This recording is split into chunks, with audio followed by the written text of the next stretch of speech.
Gentlemen, it's time for the first panel discussion of the day. The topic is strengthening our relationship. I'd like to invite our panelists on the stage.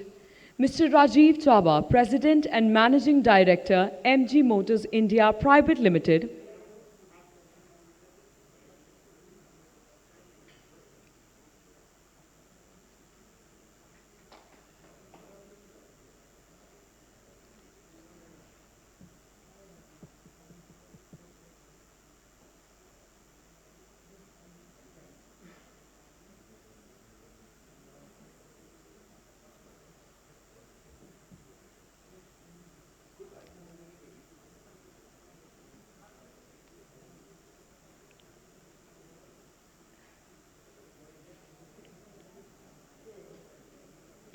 Thank you very much, ladies and gentlemen. Before we begin with the panel discussion, I'd like to request everyone to kindly settle down. I'd like to invite our respected panelists for the first discussion on the topic of strengthening our relationship. Please welcome with a huge round of applause Mr. Rajiv Chaba, President and Managing Director, MG Motors India Private Limited. Mr. Shashank Srivastav, Executive Director, Maruti Suzuki India Limited. Mr. Vinod Agarwal, MD and CEO, VE Commercial Vehicle Limited. Mr. Y.S. Guleria, Director, Sales and Marketing, Honda Motorcycle and Scooter India. Mr. Samir Chaudhary, Dealer Principal, Trident Automobiles.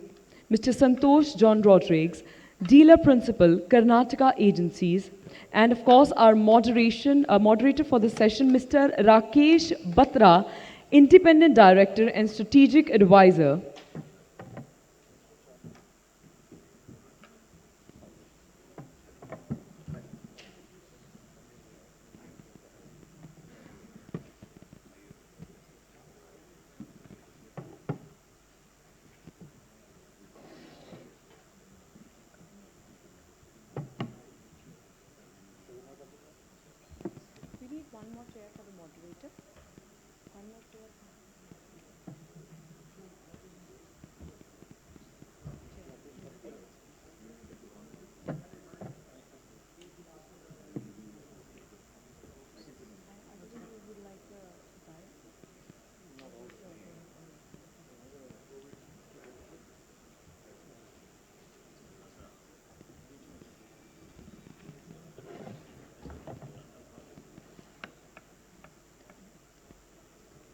Over to you, Mr. Batra.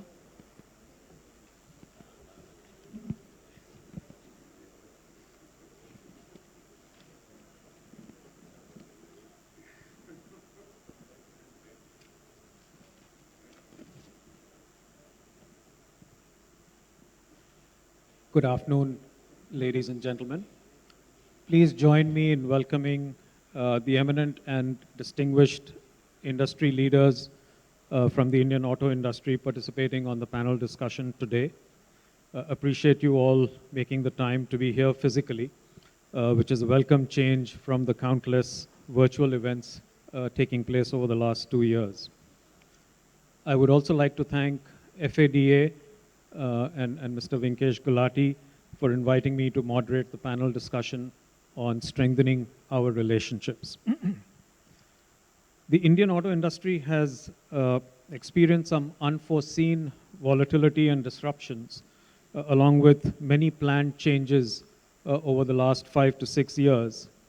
To mention a few, CV axle loading norms, BS6 transition, new safety norms, NBFC crisis, EV policy, GST, etc.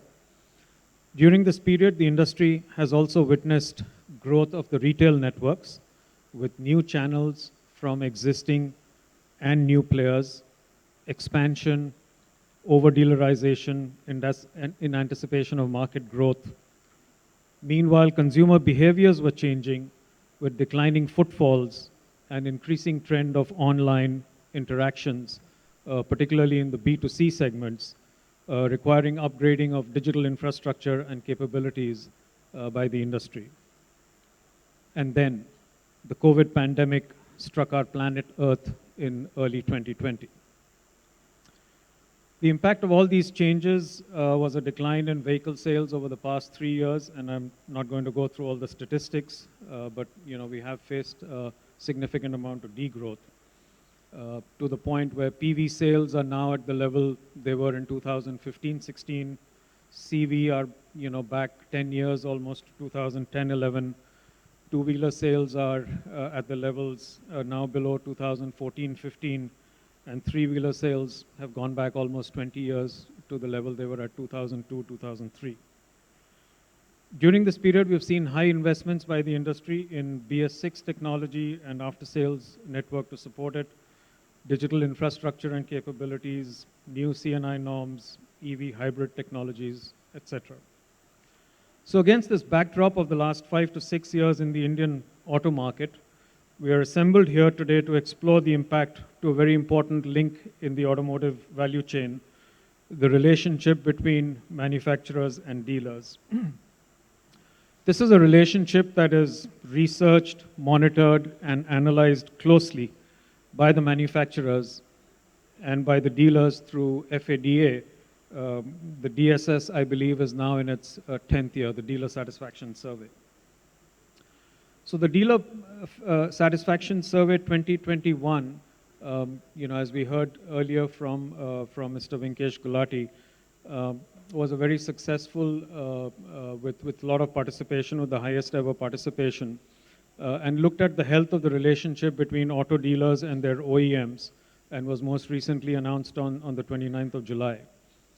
While the issues of concern were around dealership viability, support on sales and after sales, openness to inputs in the decision-making process by the manufacturers, and designing long-term policies, and these were identified as some of the fundamental needs by the respondents. There are clear signs that the dealers expect more from the OEMs. For example, there's a need to have technology solutions and analytics to intelligently mine the transaction data for the business gains for the industry. On the positive side, dealers felt that products, both in terms of quality and range, by and large meet the expectations of end customers and current needs. Through its evolution in the future will require more frequent refreshes of models. At the overall industry level, dealers attach high importance of 27% on business viability as one of the key criteria, making it a highly critical aspect where OEMs need to exhibit greater sensitivity, particularly since the current satisfaction level of the dealers on this factor is weak. So coming to today's panel discussion topics, we're going to explore some areas drawing from this DSS survey. So one is around the importance of dealer advisory councils, the viability of dealerships, greater freedom in managing dealerships, inputs, greater openness to inputs in the entire decision-making process between dealers and OEMs, etc. So we have about 40 to 45 minutes for the main discussion, followed by 15 minutes for audience Q&A at the end. So I want to start with a broad question to kick the discussion off, and we can then build on that during the session. So, sirs, to your, what is your assessment? We've heard about the dealer satisfaction survey that's just been released by FADA, and I wanted to ask the manufacturers as to what is your assessment of the current state of the OEM-dealer relationships in your respective segments, and we have passenger vehicles, commercial vehicles, and two-wheelers represented here. And what do you see as manufacturers the priorities in the next 1 or 2 years from a relationship perspective? What are the areas that, as partners, manufacturers, and dealers need to focus on? So maybe we'll start from that end. Rajiv ji, yeah, I wanted to ask the manufacturers, so if you could kindly share your views around the current priorities and the current state of OEM-dealer relationships. In my opinion, the relationship varies between well-established old players to the incoming new players, and I think they have very different dimensions. And the people who are well-established and they are here for ages, they have a very different kind of a foundation, very solid foundation on which they have been working. And because of the latest situation, if something has to change, it takes time. And I think it's really a change management in which the whole machinery has to move, a huge, big machinery has to move in that direction, where it takes change of mindset, it takes efforts, and it takes both the sides to understand it's not only one-way street, like only manufacturers have to do it, but I think they have been used to a particular kind of culture, which takes time to change. From the other perspective, the newcomers who are there, probably they have got a clean slate. It's easy for them to start the way they want to do it. And so newcomers, I think they should not be wasting this opportunity, because now, when they are doing it on a clean board, it's their vision, the way they want to establish it.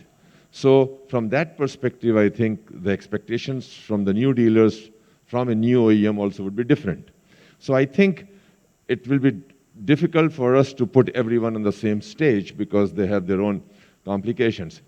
Having said, I think one thing is very clear to the new and old, and also the new and old dealers of those franchises, that I think the change is there, right? Change is visible. And this time, I mean, change is coming at a very frantic pace. And there's a huge uncertainty. You know, people talk about VUCA and all that stuff, and the COVID also has shackled everyone. So the foundation of everything, old and new, some DNA is same: respect, mutual trust, the trust and mutual respect, you know, and try to find a win-win solution and collaboration. These are fundamentals, whether it's old or new. I think based on that, I think we need to find the solutions together. This is what I would say. Thank you, Rajiv ji. Shashank ji. Yeah, so my views are actually quite similar, except that I believe that the expectations, the satisfaction levels are determined not just by an absolute satisfaction, but how much is the expectation. And I think the expectation of is not just sliced by the criteria of old and new, as Rajiv ji mentioned. Of course, it's one of the ways in which you can segment it. The other is, of course, also the volumes you do, the extent of your operations, the complexity of the markets, and the portfolio that you handle. So I think depending on those factors also, the expectations of the dealers change, and hence, even at a certain absolute level, the satisfaction scores for various manufacturers might vary. And I think that's clearly true for customer satisfaction as well. Depends on how much the expectation is from the product or the service. So, and having said that, I think the older players have to change the mindset, and that, as Rajiv ji said, is a challenge. And I think most of the older manufacturers, the more established players, have realized that, and they are making great efforts in that direction. Of course, the expectation also is a little higher, I would say.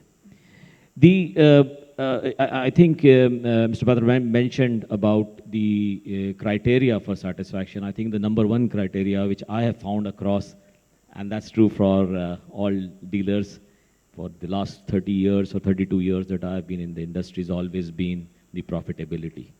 And I think that's the core reason why people do business.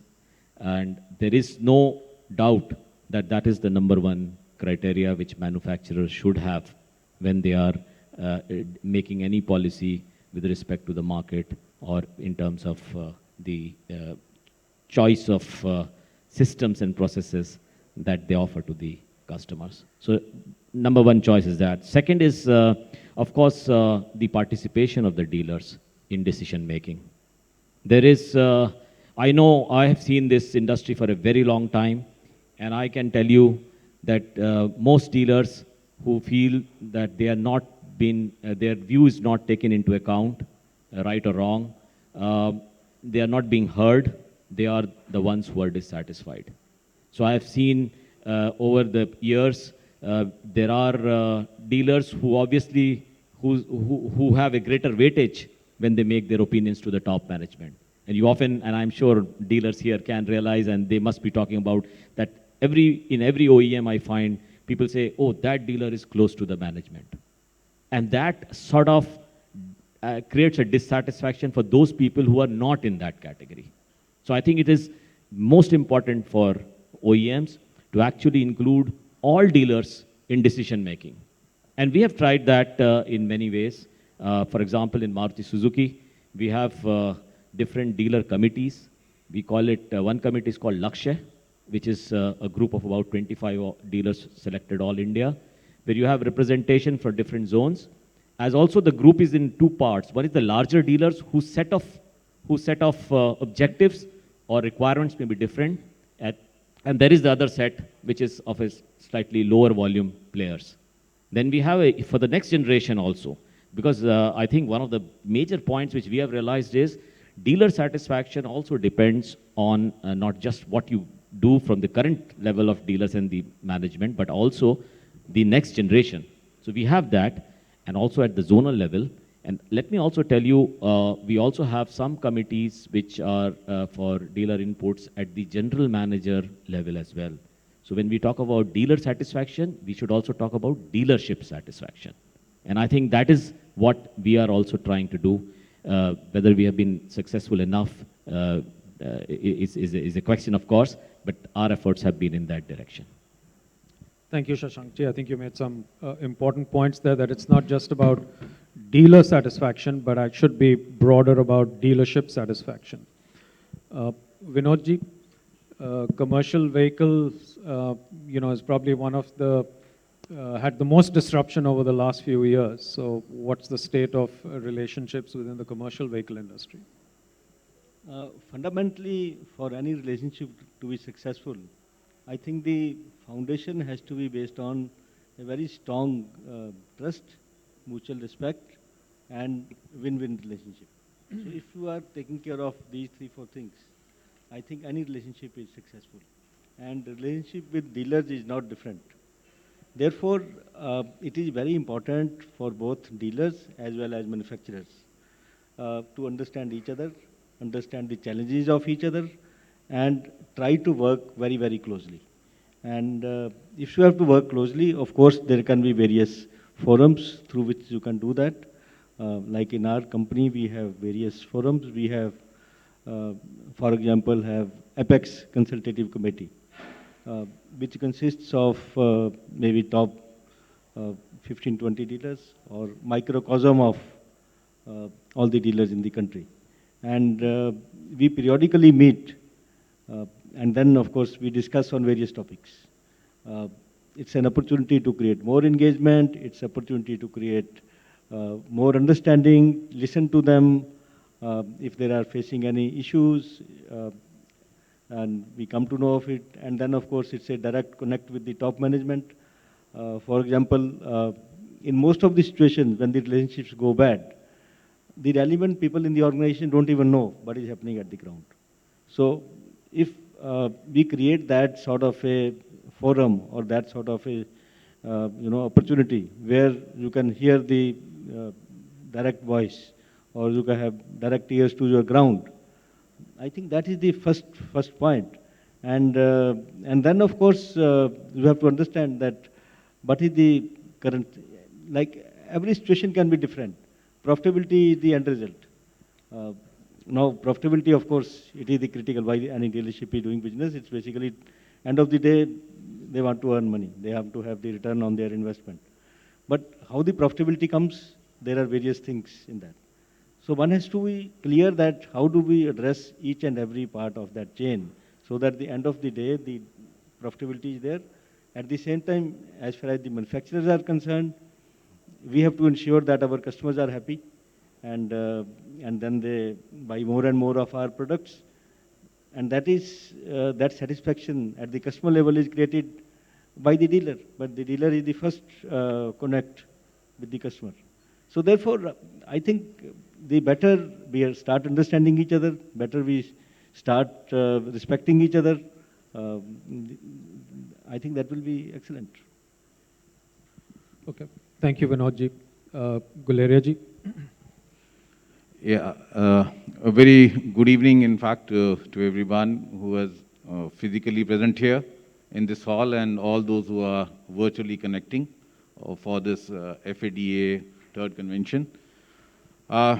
Being the last speaker, I think I have to find out what has been left out because we have eminent speakers representing, top companies in India.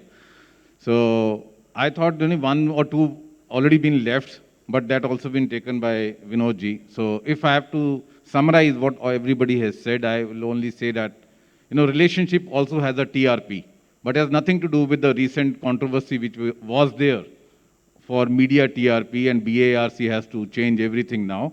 So this TRP is basically trustworthiness, responsiveness, and problem solving. So these topics already been touched. So how do we make in this relationship, how we can raise the TRP ratings? If we act on these three things, I think we can take any relationship to a next level. But since we are talking about this relationship is also a business relationship, so Mr. Shashank already pointed out, so it's not only a relationship of friends where we say there is no in and out, it's just friendship. But here we are talking about something on business because business is all about creating, managing, and expanding wealth. So if we have a good relationship, but the expansion of wealth is not happening over a period of time, we may have challenging times like this back-to-back, wave one, then wave two. So sort of the relationship of the OEMs and the dealers reached a sort of inflection point in wherein it was tested to its limit. But the reach out from both the sides definitely led to that win-win situation that we not only survived, but we are back in action, we are kicking, and we learned many things from wave one, which was implemented together in the wave two. And it would not have been possible if there was no ear given to the feedback from those who are in the field. And who is representing the brand in the field are the brick and mortar representation in form of dealerships. So you were there, we were not able to travel, people were not able to reach out to the market. So we believed on everything which was coming as a feedback, which was collected, collated, and then we responded with speed and agility. So all that feedback which has come, the response which was given by the OEMs, respective OEMs, may or may not be to the full satisfaction in the given circumstances, but I think all of that put together only made this relationship much, much stronger. And I believe that most of us who are gathered here would definitely agree that the bond has become much, much stronger in these last 2 years between the OEMs and the dealers. Yeah, thank you. Thank you, Guleria ji. So,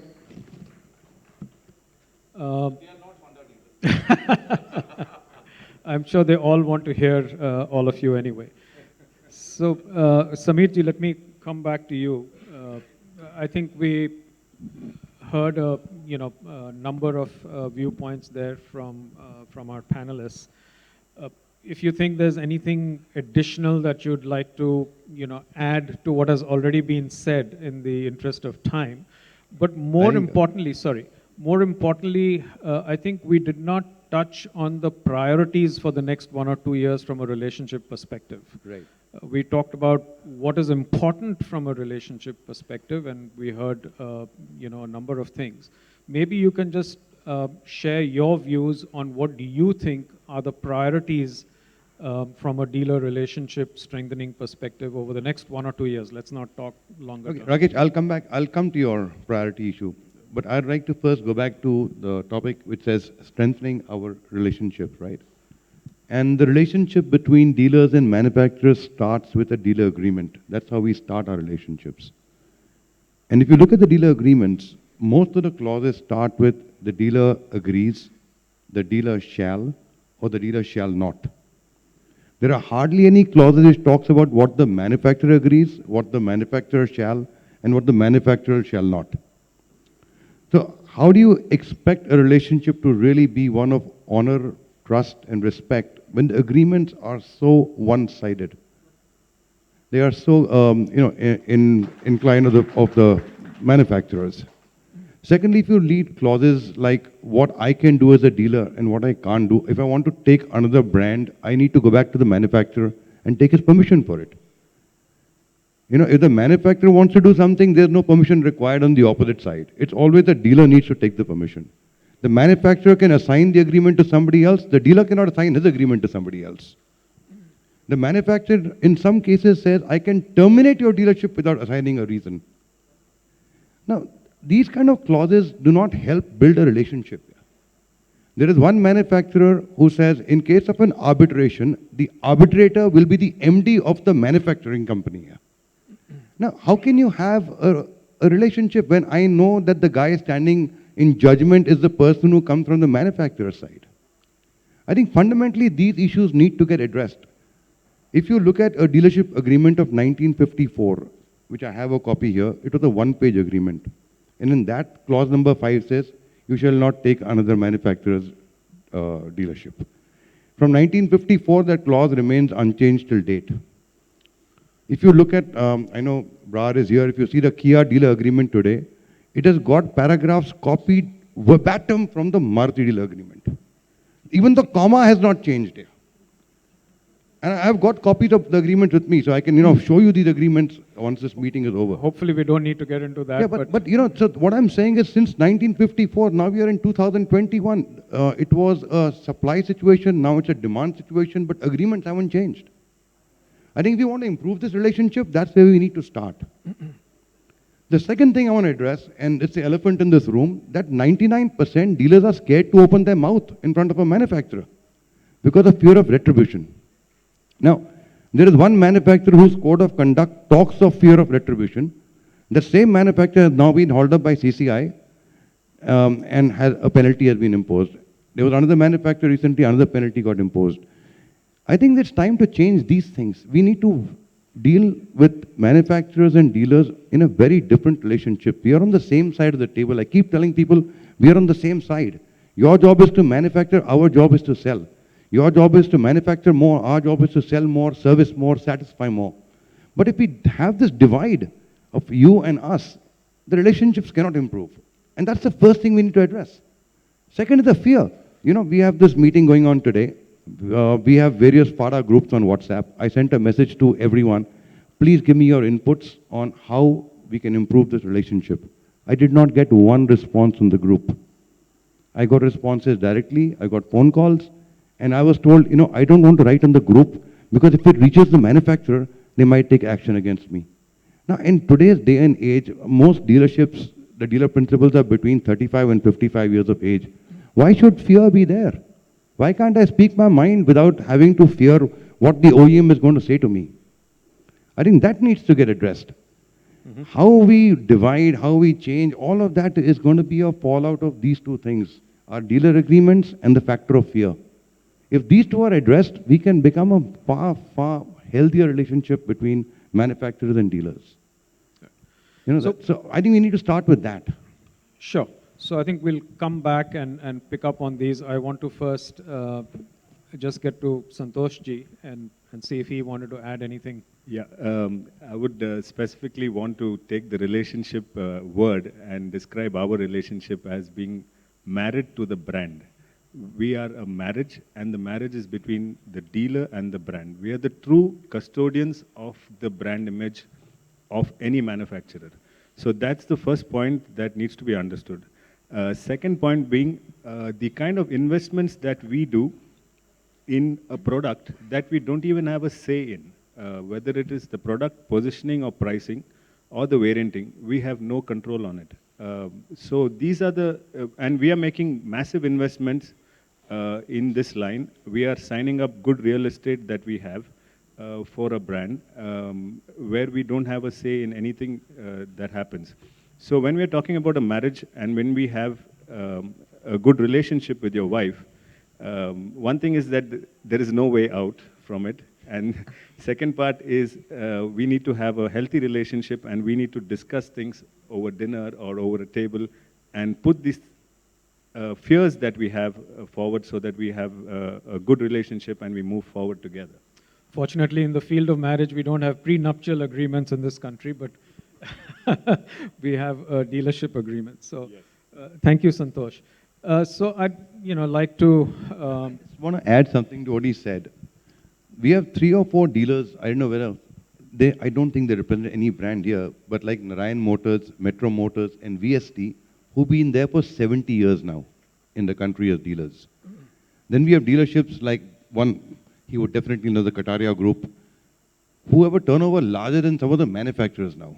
So dealerships have moved. They're no longer just pop-in mom stores. They have also matured. They have grown. They have had generations go through. I know that in case of some of the brands I represent, 3 or 4 managing directors have changed from the time I've been a dealer. So I think dealers do understand the business. Most manufacturers seem to think that we don't, so they keep telling us what to do all the time. You'll have an ASM with 1 year experience coming and tell you how to sell a car. And that guy's never sold a car in his life. But it's based on some statistical data he's trying to tell us how to sell. Now, it sounds ridiculous. I think this has to change as well. I love the inputs. I love the data you're giving me. I love to analyze the data. But don't tell me how to sell when you've never sold anything. I think that goes a bit far. I just want to add to what Samir is saying. There are dealerships which have made their brands over the years, but many new OEs that are coming in, and some of the existing OEs have moved towards brandless boards, name boards, where you would see the dealership brand being compromised while the OEM brand being displayed. So there are a lot of efforts that have been put forward by the dealership in local areas, and also they stand for all the lawsuits that come forward.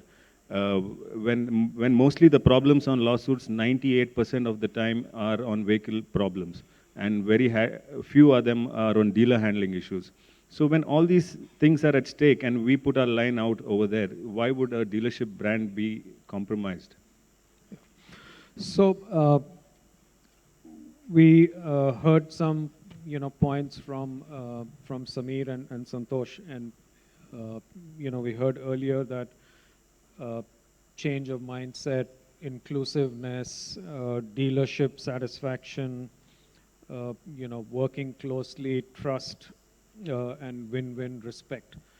Would you like to respond, any one of you, or each of you if you like, to the suggestions that have come? Because I think clearly the voice of the dealers is asking for more of what you're talking about, right? More openness, more involvement, more inclusiveness, greater respect and trust, maybe than how you perceive it today. So anybody? So I already got hold of the mic, this time changing the sequence. Yeah, okay, we can change the order. So without diluting the context, I would like to make the things lighter first. Because if we see that any marriage in India, irrespective of the religion, is solemnized, and if you listen carefully to what the priest put the condition for the bride and the groom, I don't think even a single marriage can be done in India.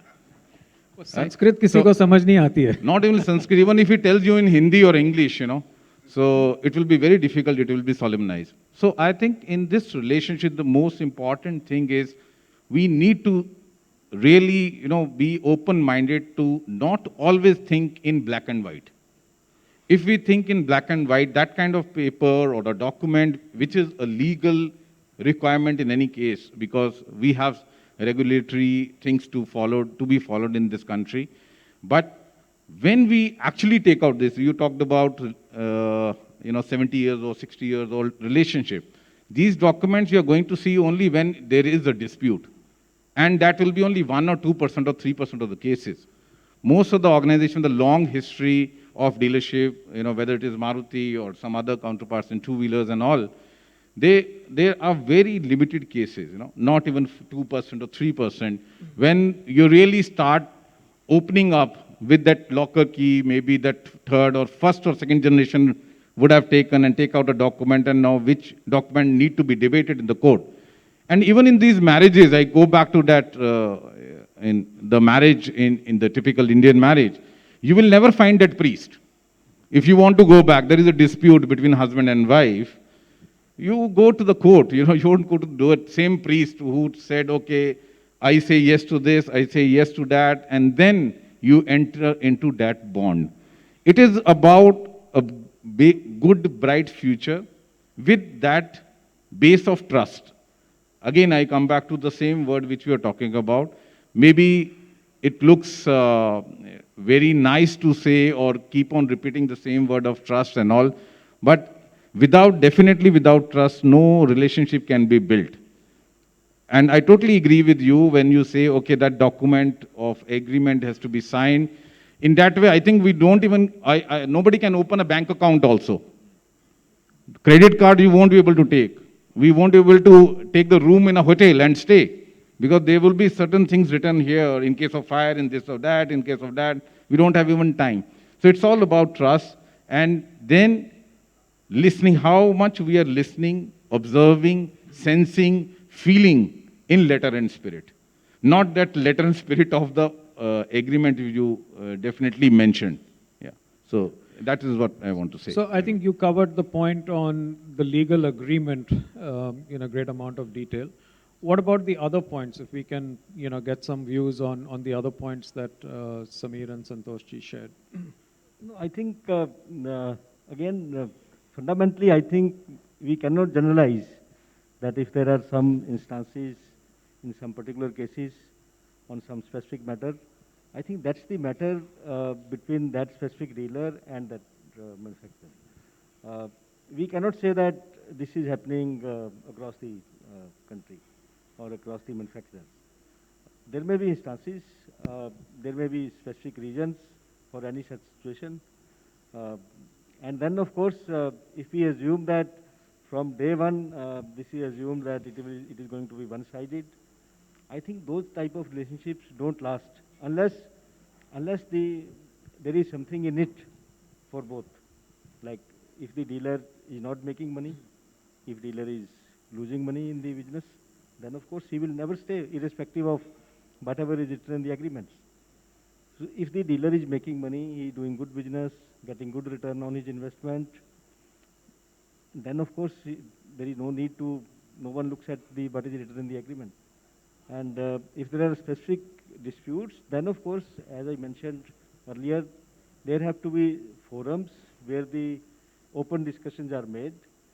There is listening to each other, and if there are any specific items, there has to be openness on both sides, because I think gone are the days where one can say that, okay, I am going to do it this way only, I am not going to listen. That's not possible, because now there are so many opportunities, so many other options, alternatives. End of the day, for manufacturers, dealers are very important. And if manufacturers don't respect the dealers, I think that's not in the long-term interest of the manufacturer. So therefore, it is very important that both dealers as well as manufacturers, they should introspect and try to find out what is lacking in each one of them, rather than pointing to each other that we are not doing this, we are not. I think when the agreement is made, it is not made with the assumption that we are going to dictate the dealer, or we are going to take advantage of the dealer, or we are going to, exploit him. I think that's not the fundamental objective, is to do business. And if we keep that objective in mind, I think everything will fall in place. But if I read between the lines over here, it's about the dealer as an investor, right? They're putting their money into this business. The manufacturers are not putting any money in it. At the end of the day, the dealership investment is by the dealer. And for many, dealerships that can't go to the capital markets, they're not big enough. It is their personal wealth or their personal family jewels that are invested into this business. And also, it's been an aspirational business over the years for, people that have owned real estate, etc., as a way of progressing, in society. So that's where I think the feeling may be that this is very one-sided, because there's no protection for my investment just from a legal document point of view. It may be some or it may be many, we don't know. But that's what we are hearing, I think. So maybe if Shashank ji or Rajiv ji, you wanted to share some thoughts around this. Yeah, I think, first of all, I think Sameer and Santosh, both of them made some great points. Even though I think I may not fully agree with all of them, but I think you made some really strong and very important points. Yeah, and that brand point from Santosh was also very good points, and I think they are real issues. There's no point saying that this is not the issue. But a couple of things I want to say, not in contradiction, but in support, and also to give a slightly different perspective. For example, when Sameer mentioned that the relationship starts with the contract. In our case, I think our relationship comes before the contract is made. So I think in our case, we have a long, should I say, courtship or dating before we enter into a marriage. On the other point, so that is one aspect, of course. I think the American way apparently is to have the contract and then have the relationship. Of course, the other aspect is you don't have to enter into a marriage after dating. So I don't know whether you are suggesting live-in relationships, but I'm not going to get into details. I'm a little confused with what Guleria ji also said about the priest and all, and so and also whether you have to have more wives, you have to take permission. I would love to have more wives without permission, but the law doesn't allow that. In our case, of course, when you talk of divorce, it's sort of equal because nobody has to assign a reason. You can simply, a dealer can say, I quit, and there is no reason to be assigned to it. Of course, the clause does say the manufacturer can also do the same. Yeah. So in that sense, I think it's a equal sort of thing rather than a one way. Other thing is, I wanted to point out that there is a real, it's a reality that many of our people in the regional offices, in our own head offices, who will approach the dealer and tell him what is to be done as if they know best. And I think clearly that's not good. Surely the dealer knows best how to interact with the customer. As you said, you actually do the selling rather than a person who comes and just, he just has to offer a perspective with the data. And I think dealers are mature enough to realize what is what, and they will take the best decisions always, I think so. So in that sense, I completely agree with you. And I think manufacturers have to do a lot of work in that direction to tell and train our own people. We always talk of training dealer people and dealer principals as well. But of course, our own people we have to train to make sure that the business is done the way. Of course, on that point of Santosh's point about investments, and I think Batraji also made that point. See, here I think there is a little bit of inequality, but not necessarily inequality of relationship.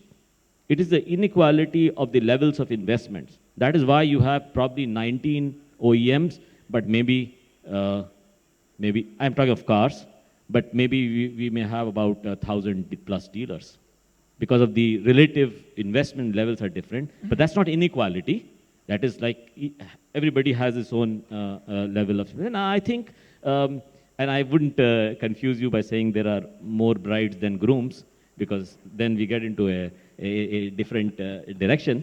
But there is that inequality. But that necessarily not, it should not reflect in our day-to-day dealings.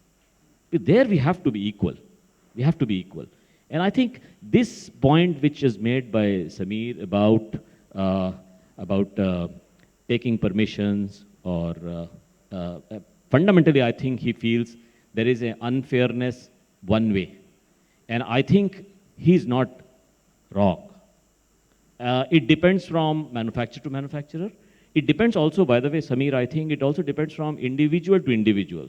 For example, some regional managers I feel are really good. They really are very, very open and etc. But some are not. Some really experienced people are open, but some very one-year experienced person might be really egoistic. It's possible.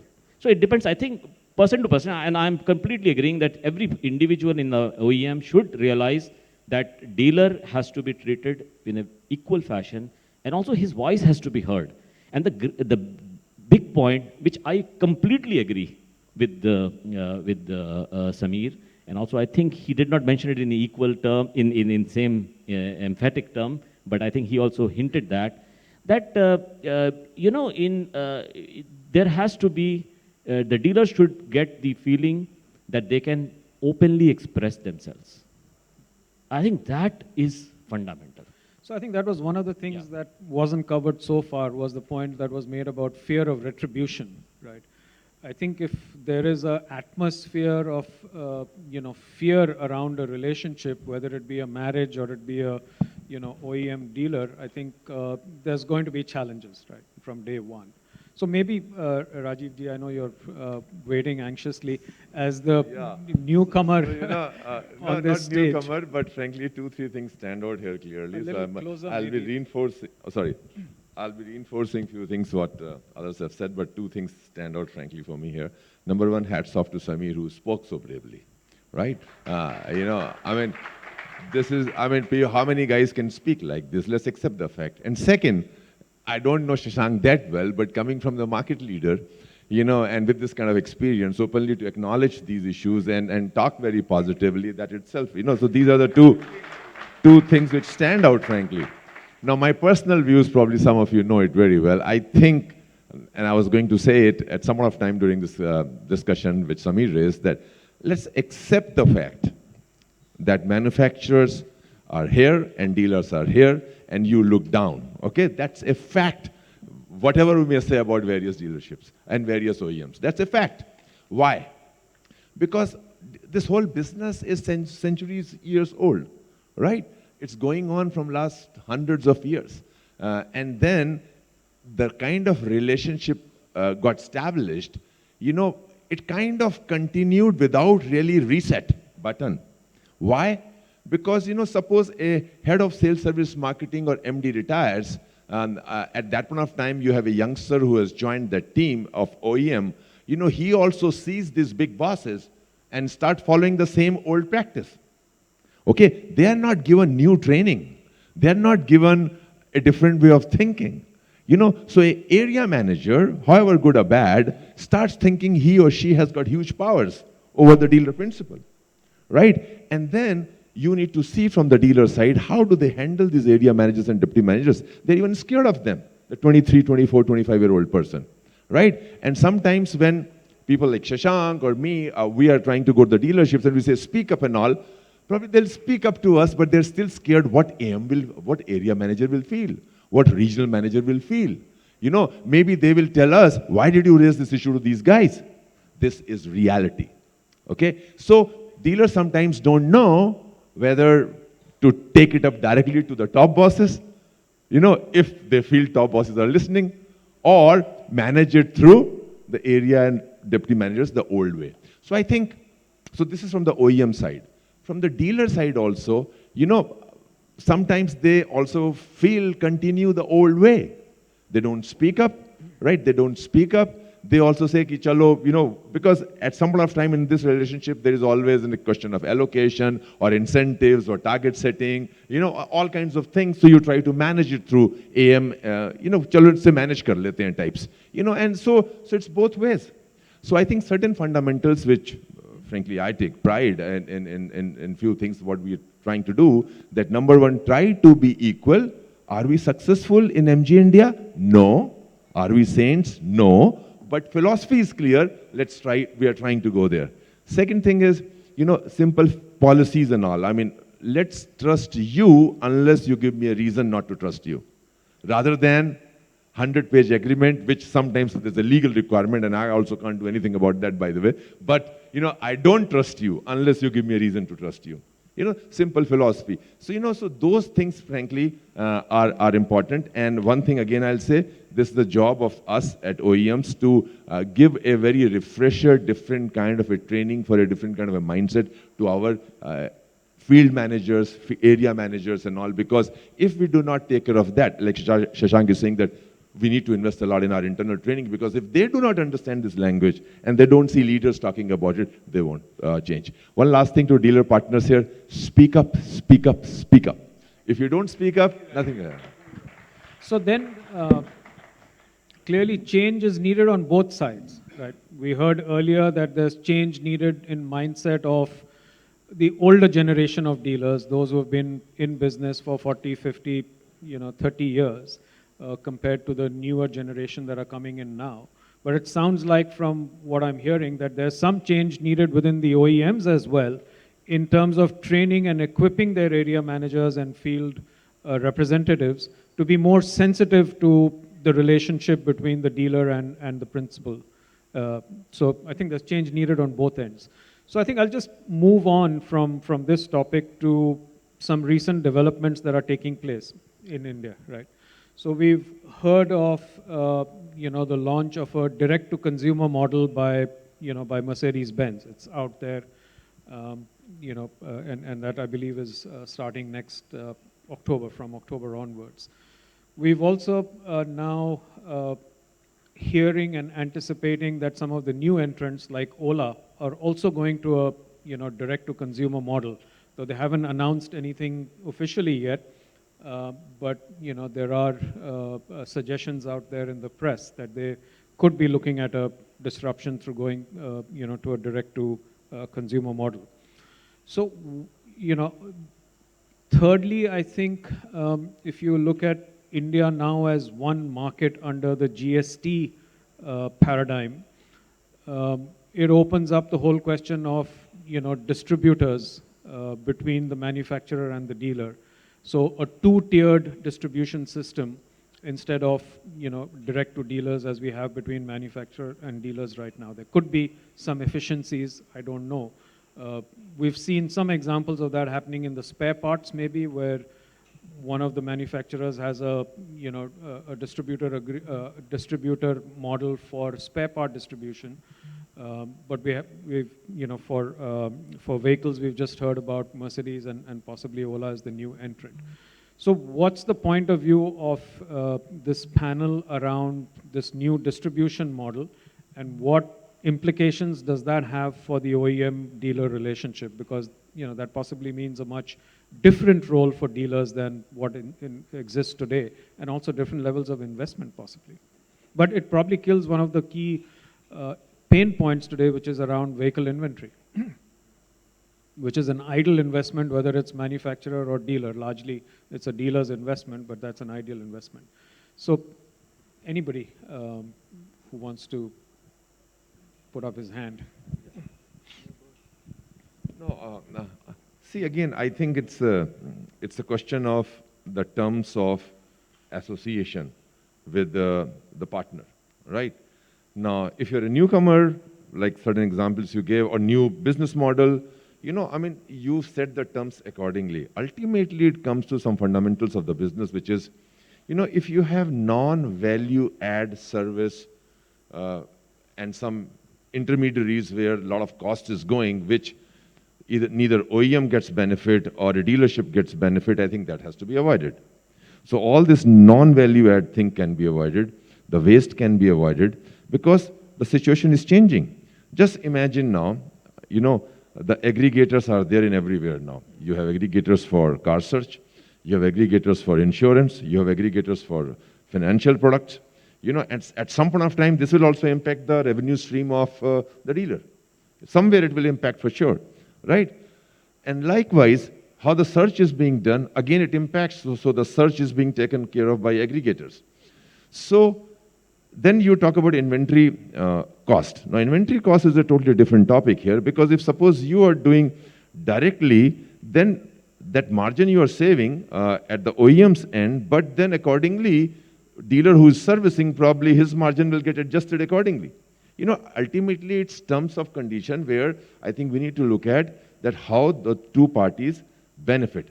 The model can be different for a newcomer here as an example, because if you're going to set up the distribution network from zero, then I think you can, when you're partnering a person, always you can tell these are the terms whether you take it or not, and that person will take. The problem is that if suppose you're an already established network guy and you want to move to a new kind of a system, there I think it requires a lot of collaboration, a lot of thinking, a lot of hand-holding each other, change management kind of a thing, and agree to something which will take a lot of time.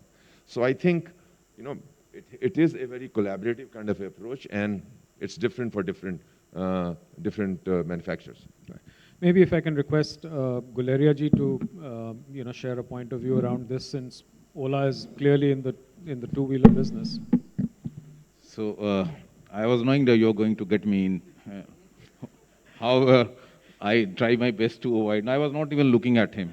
So, but you're good at reading body language, so I have to face it. Yeah, I think Mr. Rajiv has already put it in the right context, that since if you are new and first is to get noticed, you have to be innovative. You have to do something to get first is attention, to get new business partners, and stand out from what has been the normal so far set in the industry over the years.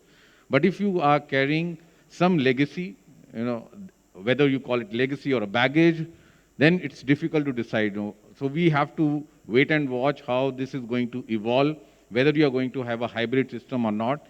Like you already mentioned, as far as spare parts is concerned, it is already existing. The dealer is selling the spare parts. Most of the manufacturers do have their own distributors as well, depending on the market and the size and the potential. So both the customer can go to either of them. They can buy for their after-sales requirement, they can go to the dealership. A local workshop can go to the dealership, or they can even go to the distributor, and depending on their relationship and so. So we have to, wait and watch and see how first, in our business, which is largely dependent for the relationship after the product is actually sold to the customer, because many times you will see that 3 years warranty, 6 years warranty, that who's going to take care of that warranty? Who's going to provide the rest of the value-added services in terms of roadside assistance and all? Mr. Gaba already pointed out that we are already taking the help or support of the aggregators, because they are good at it, rather than the manufacturer and OEM doing everything on their own. So it will definitely evolve. For sure, next 5 years, 10 years is not going to the same all distribution model or the same way of selling. But how far, in what kind of percentage, so that we have to see how it evolves. Yeah. And I think as Rajiv ji mentioned, it's a big change and hard transition for legacy networks, but easier for newcomers, like you said. And it will require a lot of collaboration from both sides, between the manufacturer and the dealer. So Vinod ji, you mentioned that VECV has an Apex Consultative Committee, I think, as your dealer advisory council. And my understanding is that this is something that has been coming through from Eicher days. It's pre-Volvo that you've had this Apex. Right from 1985. 85, yeah, right from 1985. So very mature. I just wanted to understand, what was your experience, or what has been your experience with the importance and effectiveness of this Dealer Advisory Council or Apex Consultative Committee, and how much weightage is given to DAC inputs in decision making, and how can this be made more effective? Is there any further improvements, because you've been very mature over the years. There must be a lot of maturity within your Apex Consultative Committee. So just if you could share your views on how to make this more effective. I think the biggest advantage is it helps in building the right culture. Sorry, I should add that Samir is the chairman of Bharat Benz DAC, and Santosh is the chairman of M&M DAC. So fundamentally, I think it helps in building up the right culture in the organization. When we meet in the Apex Consultative Committee, the dealers are sitting next to next with the top management. And then, as Rajiv mentioned very clearly, there is always a fear amongst the few dealers that if we speak up, what is going to happen? Suppose someone at the junior level, he may feel, oh, you have complained against me, now I will see it. Now I think that is the one thing which can get addressed by these committees, because if you give very clear message from the top management that they should speak up, we should encourage them to speak up, they should open up, and they have very clear, you can say, uh, independence that they can also escalate. And escalation is not taken as a complaint. Suppose if we build up that culture, I think that solves a lot of problems. The most of the problems start when the dealers don't speak up and the top management doesn't know. So through these committees, we are able to set up the culture. We are able to encourage the dealers to open up, and then of course we get a lot of information, which is the ground level information. At the same time, the another bigger advantage of this is that if some dealer is having some success stories based on whatever initiatives he is taking in his territory, when he shares those success stories in these forums, I think it helps the others to motivate to adopt the similar initiatives or similar practices. Then if we have some specific challenges in the market, which are common to all, so we can take up some topic like that, we can have small group activity. So I think this is a we have extremely good experience, and we have been able to create tremendous motivation amongst the dealers, and based on which satisfaction, and then a lot of our dealers are there with us right from the beginning, and they're very happy. Thank you. Would Samir ji or Santosh ji like to share some perspectives on DAC? I'd like to add, I've been on dealer councils of various manufacturers, and I've had mixed kind of experiences being on these councils. There are some manufacturers who have a council, you have a meeting, and whatever discussed is probably forgotten 5 minutes after. But there are manufacturers I've been currently engaged with where the meetings are exceedingly useful. We have the MD of the company there for every single meeting. We have the top management there for every single meeting. Representation is from the north, south, east, west, and central parts of India.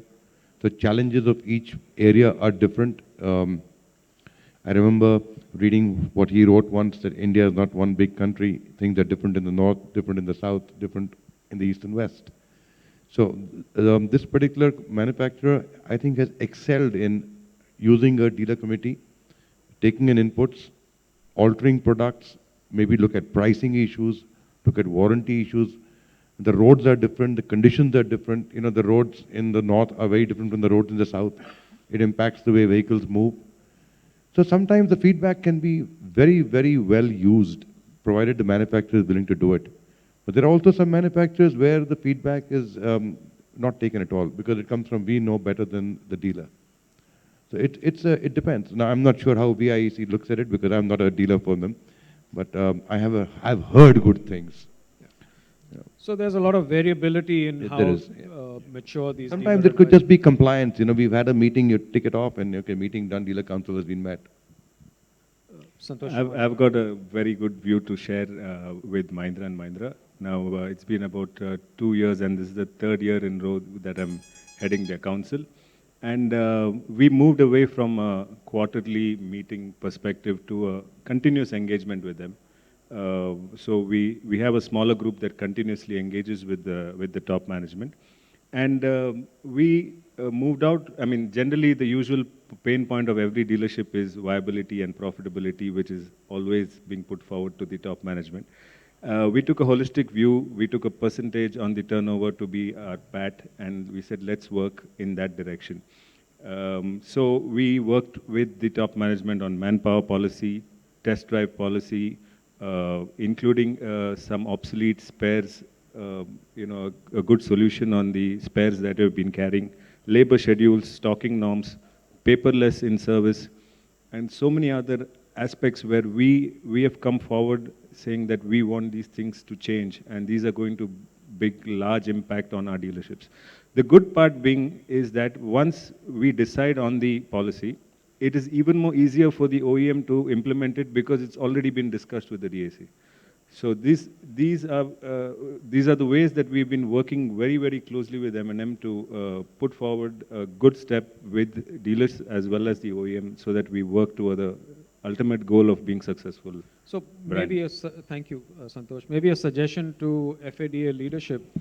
is put together a set of best practices around DAC, because obviously your members have a view across all the different brands and manufacturers, and share it with the manufacturers. I'm sure everybody is not aware of what others are doing. So I think that's a good way to, to bring about change in DAC and its effectiveness. So just to add to that, we have had 2 rounds of meetings with all the presidents of various DAC of all the other OEM manufacturers.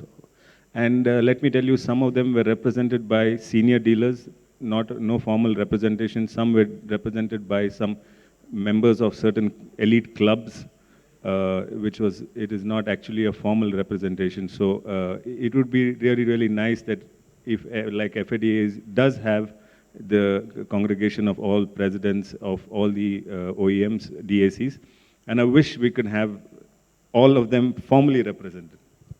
There you go. So I know we started 10 minutes late, but the clock shows that we need to be finishing up. But if there are any questions from the audience, maybe we can take 1 or 2. Nikunji, I see your hand up there. Do you have a mic, or do we need to get you one? Can we get a mic to him, please?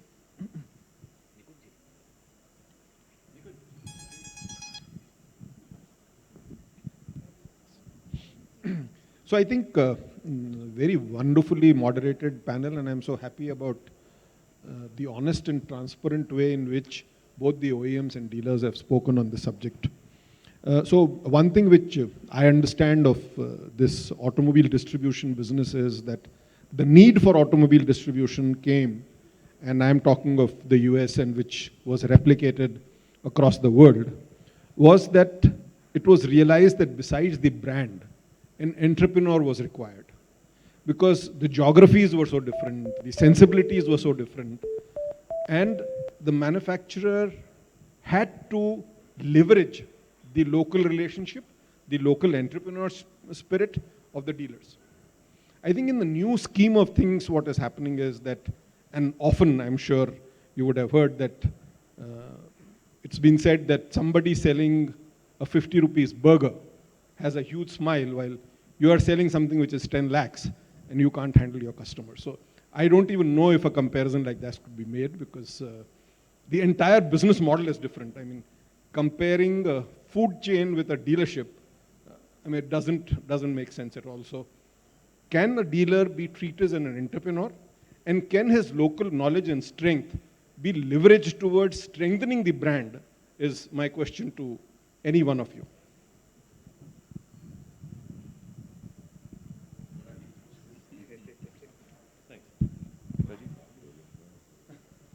Absolutely. I think there's no doubt the entrepreneur, the streak which individuals like dealers have is essential for our business.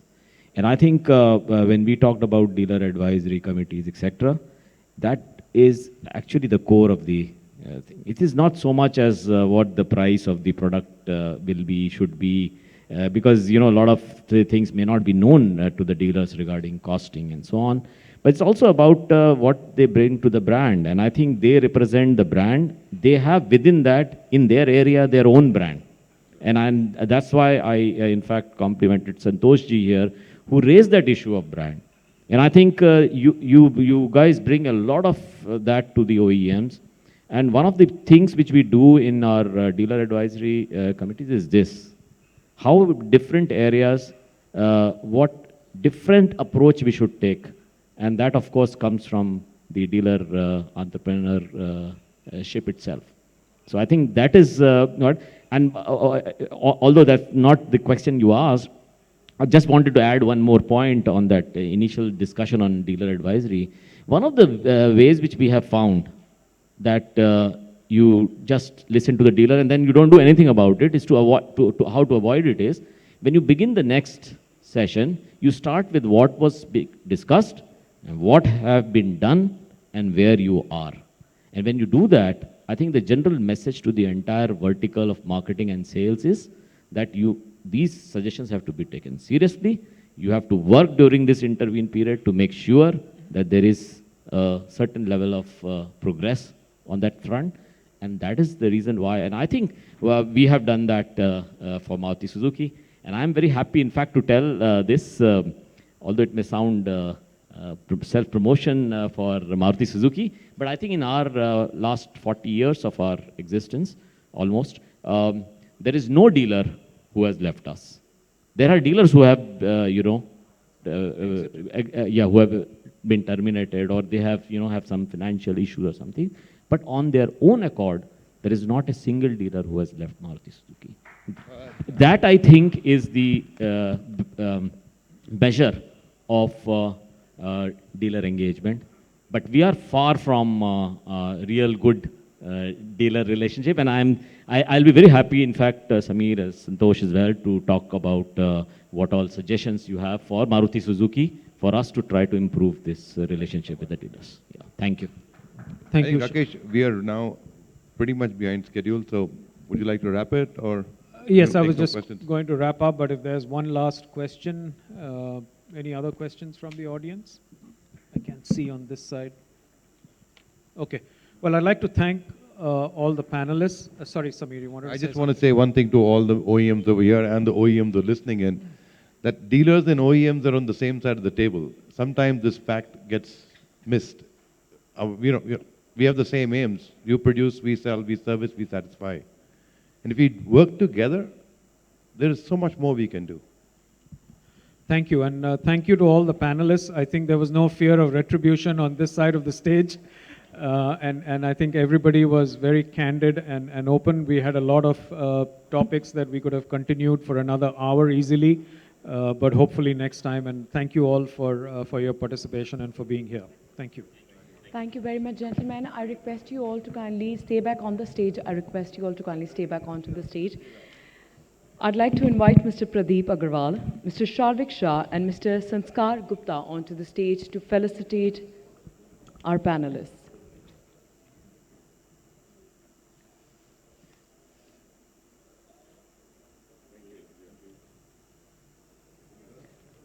I'd like to request them to felicitate all our panelists.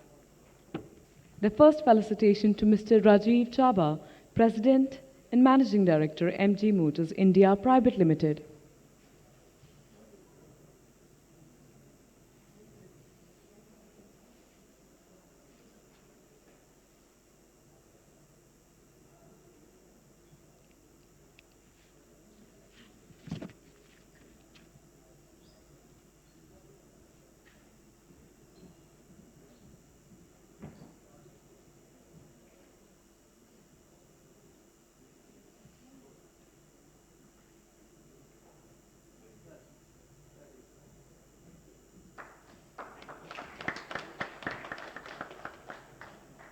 The second one being presented to Mr. Shashank Srivastav, Executive Director, Maruti Suzuki India Limited.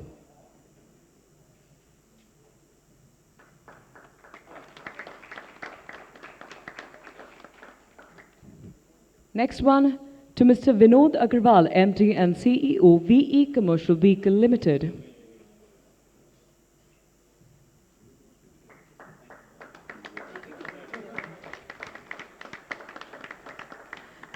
To Mr. Y.S. Guleria, Director, Sales and Marketing, Honda Motorcycle and Scooter India.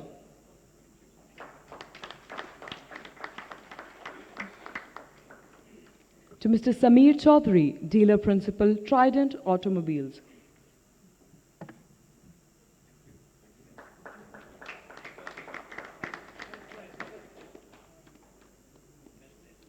To Mr. Santosh John Rodrigues, Dealer Principal, Karnataka Agencies.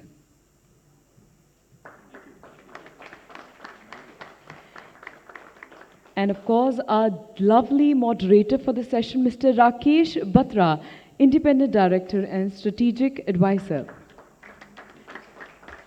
And of course, gentlemen, since it's a happy moment, I'd like you to request you to come forward for a picture.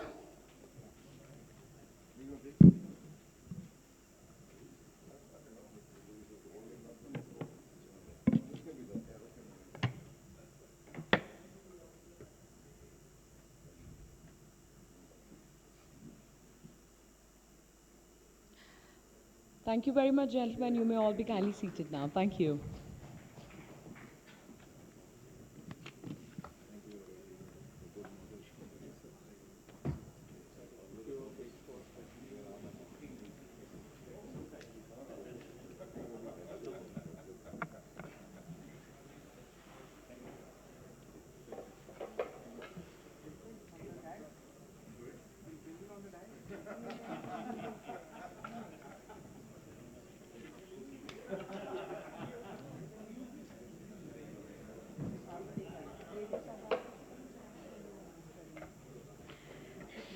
Well, ladies and gentlemen, we have a small AV on AU Bank, so I'd like to request everyone to kindly look towards this big, beautiful screen.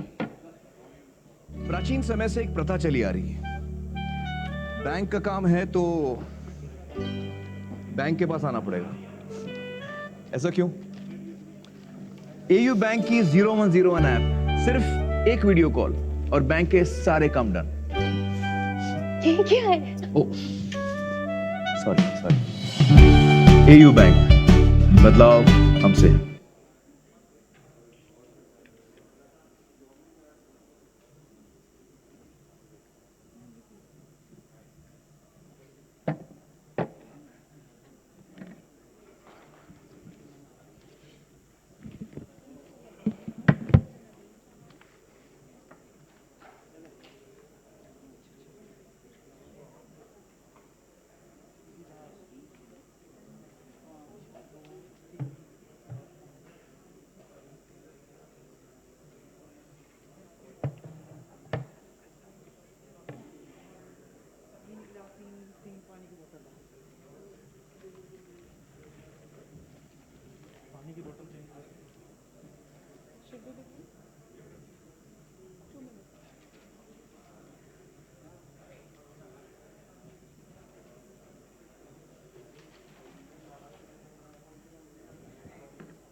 Ladies and gentlemen, I'd like to request everyone to kindly settle down as we now move on to the second panel discussion of the day.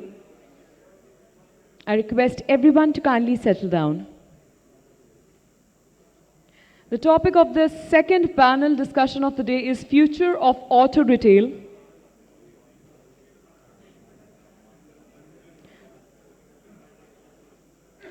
Ladies and gentlemen, I repeat, I request everyone to kindly settle down as now we begin with the second panel discussion.